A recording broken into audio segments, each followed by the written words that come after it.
Oke, salam. Jumpa kembali dengan kita di acara pemuritan. Kali ini kita sudah sampai di Lukas 10, di rumah Maria dan Marta. Materi masih diambil dari Alkitab bergambar anak. Silakan dibaca, Ki.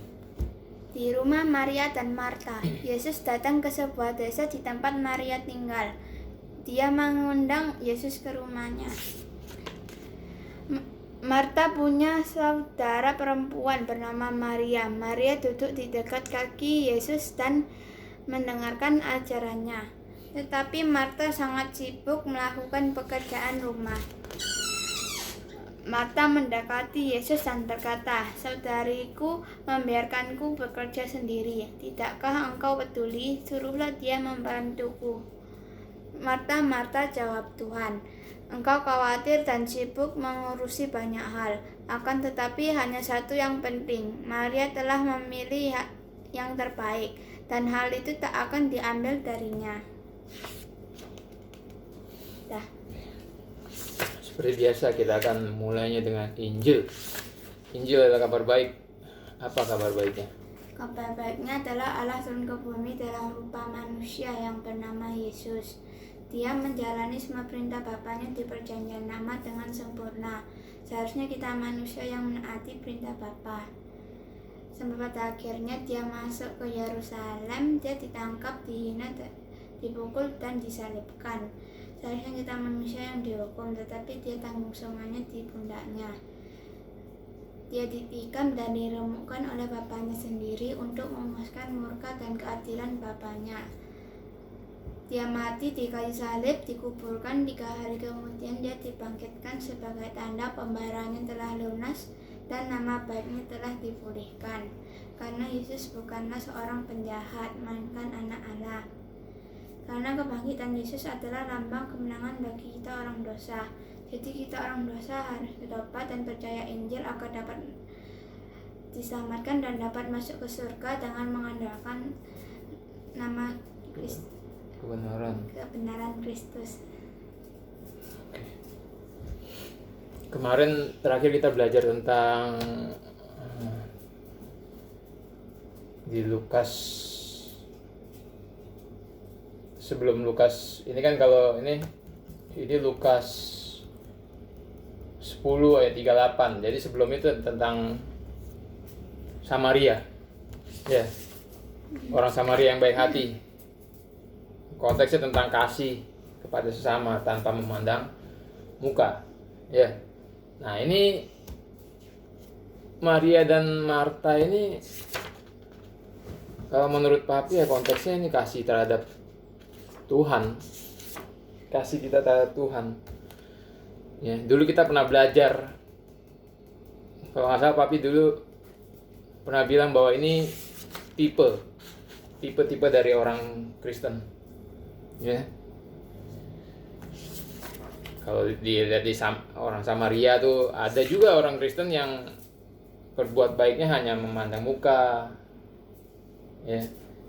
Kasihnya ditunjukkan dengan memandang muka. Pelayanannya ditunjukkan dengan memandang muka. Ya. Melayani orang yang lebih kaya berbeda dengan melayani orang yang nggak mampu, yang miskin. Ya. Di sini juga sama, kasih kepada Tuhan ini juga tipe orang Kristen. Ada yang seperti Maria, ya,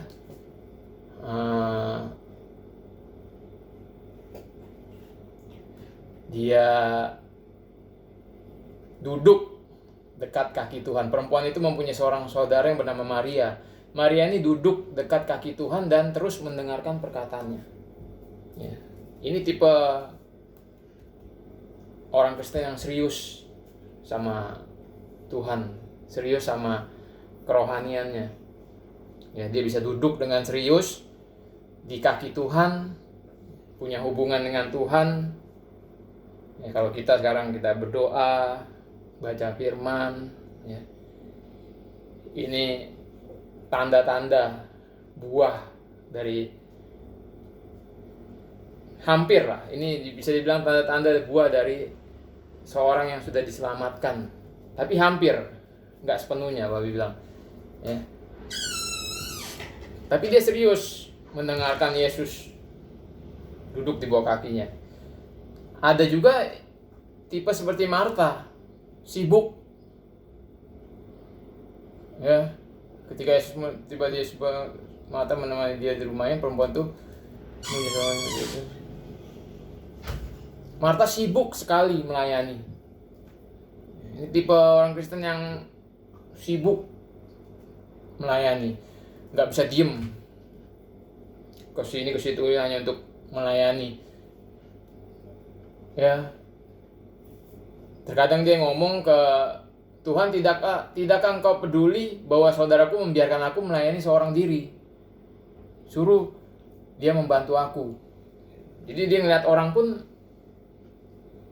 pengennya orang tuh sibuk juga ikut dia gitu, ya. Tapi Tuhan menjawab, Marta, Marta, engkau khawatir dan menyusahkan diri dengan banyak perkara kata Tuhan. Ayat 41. Marta, Marta, engkau khawatir dan menyusahkan diri dengan banyak perkara. Jadi ini orang yang benar-benar serius. Dia lebih serius sama perkara dia, sama kesibukan dia, ketimbang sama Tuhan. Walaupun dia mungkin punya hubungan dengan Tuhan, cuman dia lebih sibuk ke arah yang lain. Nah, terus kata Yesus, hanya satu saja yang perlu. Maria telah memilih bagian yang terbaik yang tidak akan diambil dari padanya. Nah, tadi kan Pak bilang Maria ini orangnya tipenya sungguh-sungguh dengan kerohaniannya. Tapi kan tadi Pak bilang ini belum sepenuhnya. Kenapa? Ya. Banyak orang Kristen bilang, ya kita hanya cukup berdoa, baca firman, itu sudah bukti kalau kita punya hubungan yang baik dengan Tuhan. Itu sudah bukti kalau kita punya assurance, punya jaminan kalau kita sudah diselamatkan. Tapi Bapak bilang itu belum cukup. Kenapa? Ya, kita nggak cukup hanya mendengar, duduk di kaki Tuhan dan mendengar doa, mempelajari firman-Nya, itu nggak cukup. Kenapa? Kurangnya apa gitu? Ya kita kurang melakukan, menghidupi firman itu. Ya di sini kan nggak ini kan, cuma dikasih tahu kalau Maria itu duduk di dekat kaki Tuhan dan terus mendengarkan perkataannya. Betul nggak? Tapi Bapak mau tambahin, ini nggak cukup, harus disertai dengan perbuatan. Ya, jadi kalau kamu punya hubungan yang baik, doa, belajar firman, pasti firman itu harus kita terapkan dalam hidup kita. Gitu. Harus kita lakukan, harus kita hidupi. Sama kalau kamu belajar Injil, Papi belajar Injil, kita setiap hari belajar. Itu percuma kalau kita nggak hidupi itu dalam hidup kita. Kalau kita nggak lakukan apa yang kita pelajari itu dalam hidup kita sehari-hari. Ya, Papi nggak nuntut, kita nggak dituntut untuk sempurna, enggak. Untuk melakukannya dengan sempurna, enggak ada yang bisa manusia melakukannya dengan sempurna. Tapi kita harus terapkan dari hal yang paling kecil yang kita tahu, nanti lama-lama itu tumbuh. Tuhan yang bantu kita tumbuh. Sampai kamu bisa melakukan hal-hal yang benar-benar di luar dugaan kita gitu. Ya itu semua Tuhan yang nolong kita untuk taat. Ya. Jadi kalau ada orang bilang hanya doa, baca firman, itu nggak cukup. Gitu. Ya. Itu pun satu yang penting. Ya. Ini yang sering dilupakan oleh orang Kristen zaman sekarang.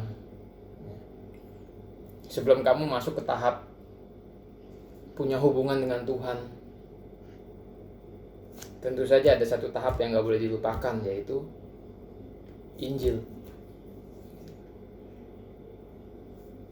Mendengar kabar Injil secara penuh, komplit, lengkap, alkitabiah, secara benar,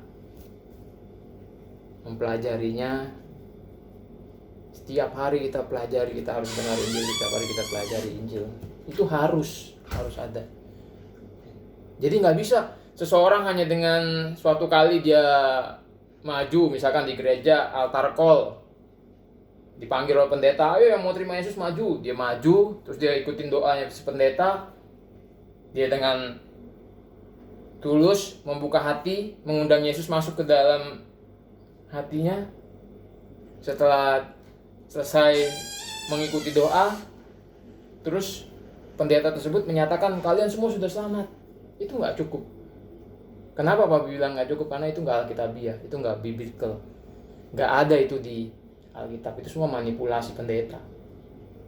Nggak ada, kamu cari di Alkitab, nggak ada. Manusia disuruh buka hati dengan tulus, mengundang Yesus masuk dalam hatinya, terus diselamatkan. Nggak ada. Yesus selalu bilang bertobat dan percaya. Bertobat dan percaya pada Injil. Bertobat dan percaya pada Yesus. Itu pun Injil itu harus dimengerti sepenuhnya.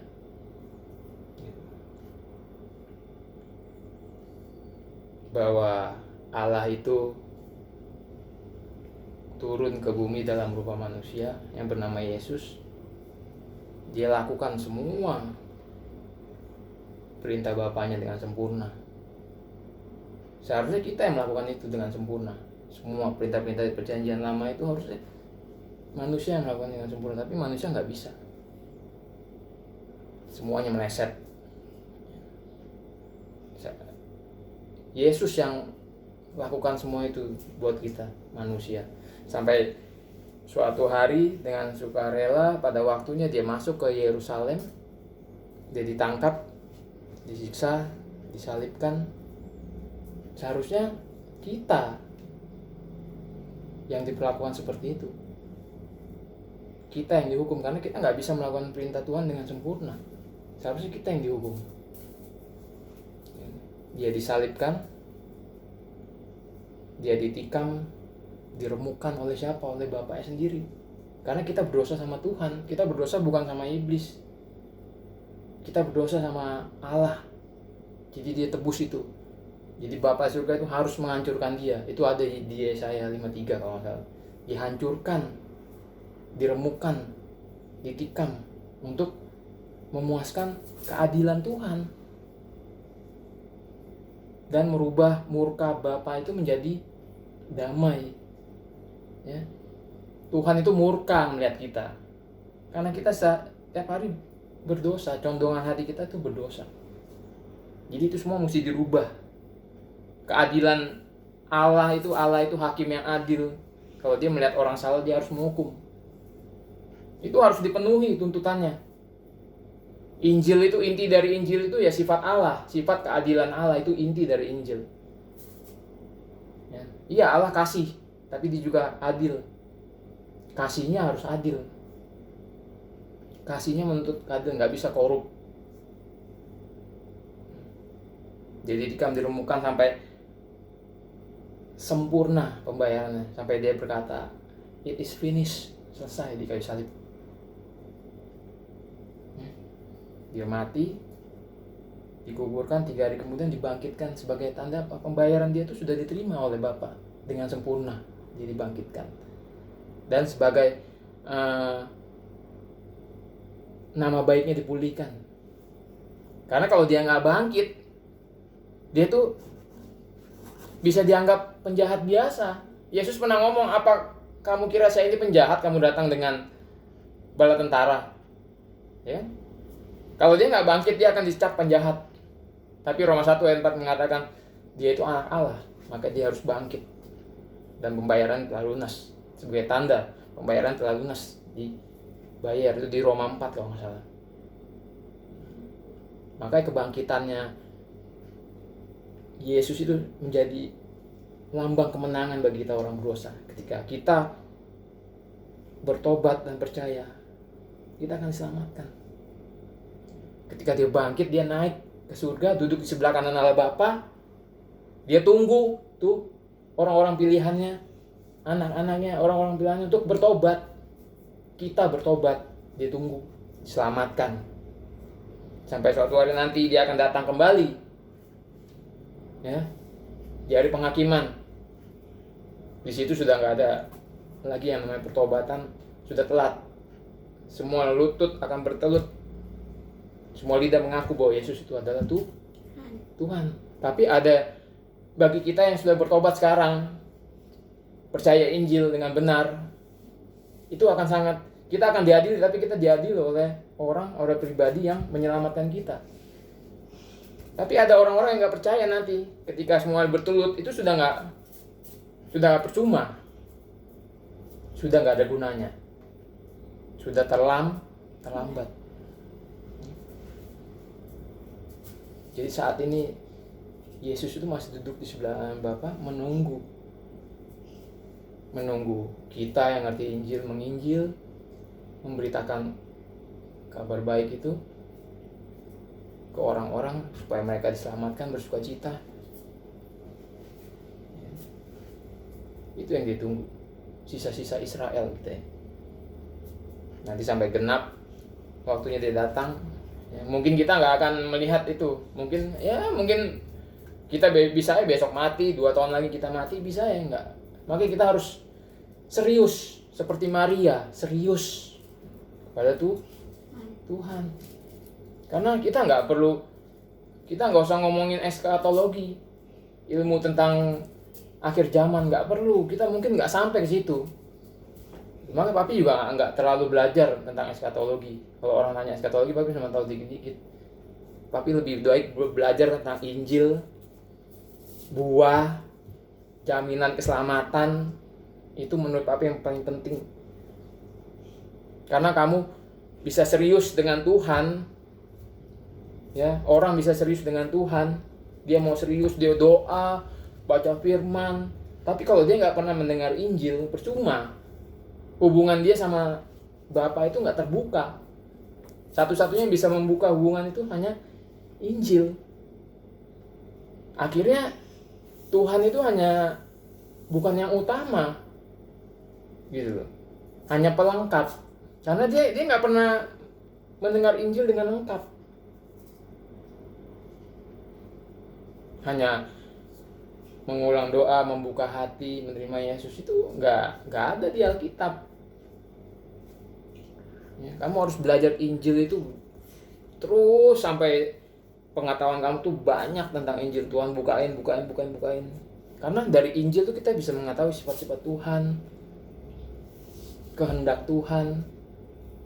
Paling lengkap itu pembelajaran Injil. Kamu bisa tahu atribut Tuhan, sifat Tuhan, kehendak Tuhan itu paling lengkap dari pembelajaran Injil. Bukan dari belajar mukjizat, financial breakthrough, khotbah tentang moral, bukan. Itu semua bonus otomatis. Kalau kamu ngerti Injil, Tuhan jadi yang utama dalam hidup kita. Ya. Yesus bilang, akulah roti hidup. Dia melambangkan dirinya sebagai roti, sebagai makanan. Makanan itu kan bahan utama untuk manusia tuh. Ngerti ya? Jadi Yesus itu melambangkan dirinya sebagai yang utama buat manusia. Kalau kamu nggak sampai menjadikan dia yang utama dalam hidup kamu, Papi yakin kamu atau orang itu belum selamat. Dia mau jadi yang utama, bukan mau jadi sampingan. Tapi untuk jadi yang utama, ya,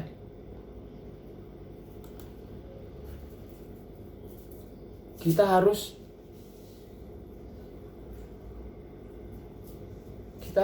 lahir baru. Untuk menjadikan Tuhan itu yang utama, kita harus lahir baru. Dan untuk lahir baru harus ada unsur Injil. Kembali lagi ke Injil. Injil. Satu-satunya berita yang menyelamatkan itu hanya Injil. Ngerti? Dan apa bukti? Ya, apa bukti ya bahwa kamu sudah diselamatkan? Itu gampang.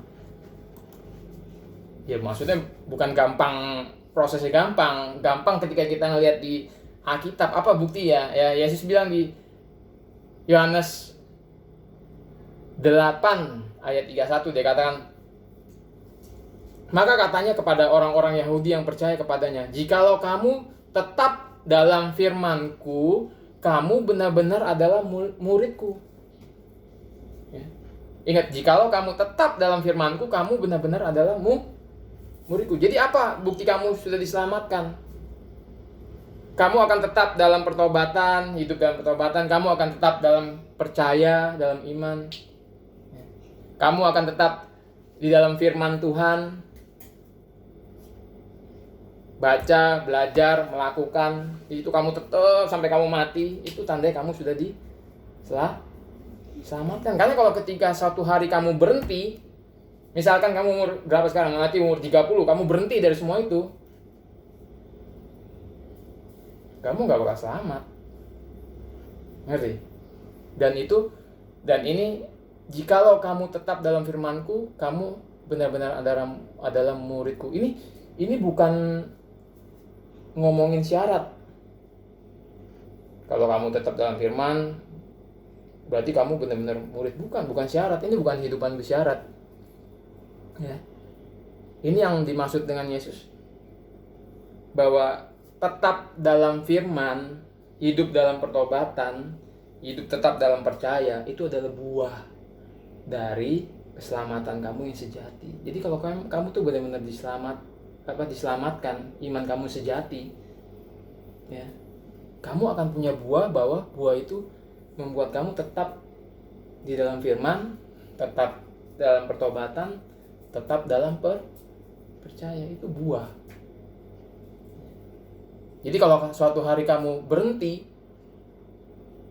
itu bukan berarti kamu murtad, tapi artinya kamu memang gak pernah benar-benar jadi muridnya Tuhan. Kamu gak pernah benar-benar diselamatkan. Kamu gak pernah benar-benar punya iman sejati. Jadi itu bukan murtad. Ngerti?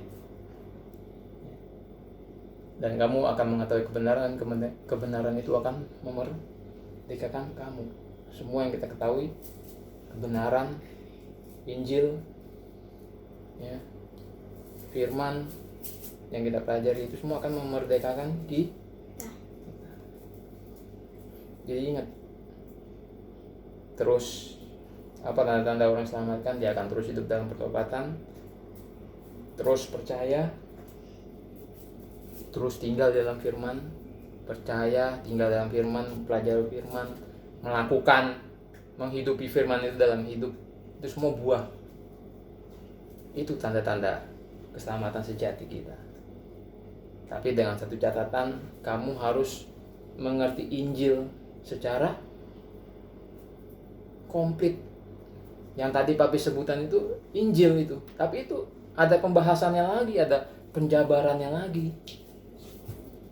Itu bukan tentang kelas cuman 1 menit, 2 menit, ibadah 1 jam, 2 jam, terus ngomong begitu tiba-tiba orang ngerti. Enggak, itu harus dijelaskan secara panjang, secara lengkap, komplit, sampai orang yang mendengar itu mengerti, berubah. Ada perubahan itu panjang, nggak cuma satu video. Papi bikin video tentang buah, tentang Injil, itu Injil aja ada 6 seri. Tentang buah ada berapa seri? Lupa. Ya, makanya kamu jangan pernah jenuh. Kalau kita setiap hari Papi ajak belajar. Karena kalau kamu jenuh, kamu stop belajar, jangan-jangan kamu nggak pernah menerima keselamatan itu. Kamu tahu Injil itu apa, secara logika kamu ngerti, tapi Roh Kudus nggak pernah bekerja dalam hati kita. Itu bahaya. Artinya kita belum benar-benar diselamatkan. Makanya kita harus berdoa terus, minta supaya Roh Kudus bekerja, kita mengeluarkan buah-buah perubahan yang menjadi bukti dari iman sejati kita. Oke.